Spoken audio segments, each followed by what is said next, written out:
молодой человек. И вы, пузы, родился я в Нижнем Новгороде, а духовно в Казани.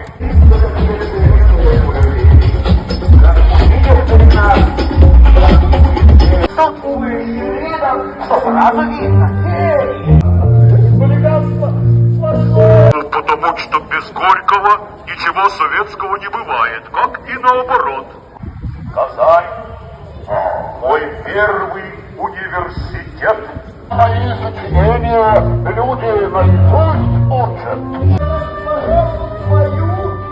А я почитаю вам буревестника.